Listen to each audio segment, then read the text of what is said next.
Magandang buhay mga kaibon. Nagbabalik ang MBA Lope and Aviary. Yan, kung bago nga kayo dito sa aking YouTube channel, ang MBA Lope and Aviary, pa-like, share, and subscribe ng aking YouTube channel. At don't forget to click the notification bell para updated po kayo sa mga video na aking i-upload. Pag-uusapan natin yung isang katanungan ng aking subscriber na si Perdi Tenorio. Pag-uusapan natin yan mamaya pagkatapos ng introng ito.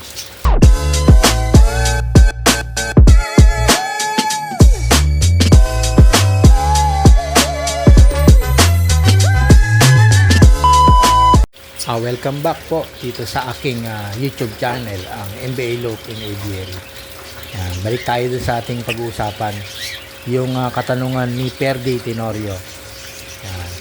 Wag natin itong gagawin sa ating mga alagang ibon. Yan, ang katanungan niya ay kung pwede nga daw bang ipagsama ang African lovebirds at parakeet sa isang cage.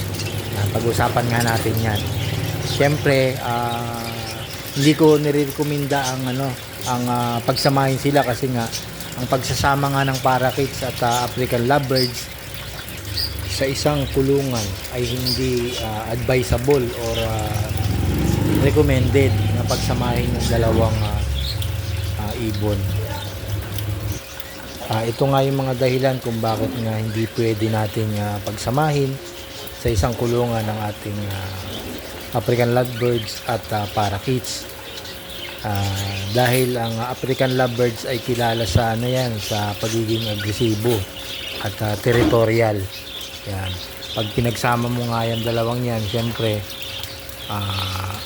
sa sobrang agresibo nga ng African lovebirds ay binubuli nga yung mga maliliit na ibon tulad nga ng parakeets.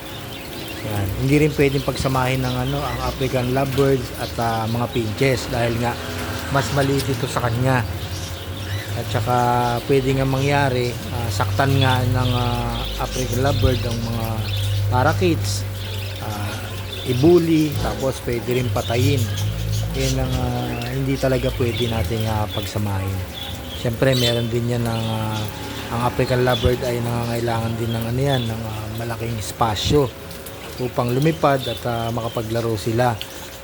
Kung sila nga ay nakakulong sa masisikip na kulungan kasama nga ang mga parakeets, ay maaari silang maging mas agresibo dahil nga sa stress at sa kakulangan ng espasyo. Yun nga yung pwedeng ang bulihin or gulpi-gulpihin nga yung parakeets ng African lovebird dahil ibang uri nga ito na ibon, mas malaki nga kaysa sa parakeets. At meron din niya na tulad niya ng parakeets at African lovebirds ay may iba't ibang pangangailangan sa pagkain at pag-aalaga. Tulad nga ng pangangailangan tulad nga ng pangailangan ng pagkain, syempre iba nga ang klase yung kinakain ng parakeets na canary seeds at yung sa African lovebirds naman ay yung merong sunflower seeds. Syempre ang pagsama sa kanila ay maaaring magresulta nga ng hindi pagkapantay-pantay ng ng nutrisyon at kalusugan. Syempre ang patuloy na tensyon at pag-aaway nga ng pagitan ng mga ibon ay maaaring magdulot ng stress at nagpapahina ng kanilang immune system dahil nga sa nagdudulot na yung pananakit o pambubuli ng mas malaking African lovebird. Siyempre mas maganda nga ang panatiliin yung mga ibon na to na hindi talaga magkasama at may sari-sariling kulungan upang matiyak na yung kanilang kaligtasan. Gaya ng parakeets, siyempre yan maliit na ibon ay pag isinama mo nga sa African lovebirds, pwede nga talagang bulihin o mapatay pa. Kaya advisable niyan, paghiwalayin nyo na lang po. Pero may mga ibang mag-iibon na pinagsasama nila yung kanilang dalawang ibon, ang African tsaka parakeets, pag ito'y bagong walay. Yung mga inakay pa na bagong baba sa kanilang nest box, pwede natin pagsamahin kasi pareho silang wala pang isip or hindi pa nakakaisip ng territorial. Iniisip lang nila parehas silang mga inakay na naglalaro at kumakain. Pero oras na mag-matured na yung dalawang ibon na yan, siyempre itong African lovebirds ay territorial. Kaya hindi natin talaga pwede silang pagsamahin. Yan, lalong-lalo na pag yan pinagsama mo yung dalawa nga niyan at nagkapares na. Yun na mag-i-start talaga yung territorial niyan. Siyempre, mag-aagawan ng nest box yan. Kung sakaling isang cage at dalawa yung pag-iitlogan nila, baka sakaling mag-agawan at nga magpatayan nga yung dalawang yan. Kaya hanggat maaari, wag na natin ipagsama. Ihiwalay natin sila sa kanilang sariling cage. Yan.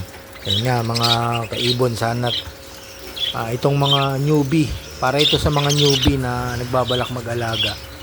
Yan na, i-advise ko nga na wag nating ipagsama yung dalawang ibon dahil ito'y magkaiba ng uri ng ibon na may territorial at maliliit na sizes. Yan. Tulad ng tulad din ng African tsaka kakatil, hindi natin pwede silang pagsamahin kasi tulad din yan ng parakeets. Mas maliit ang African kaysa sa kakatil. Yan, ganito na mga kaibon, sana at may natutunan kayo ng konti sa aking mga sinabi kay Sir Tenorio.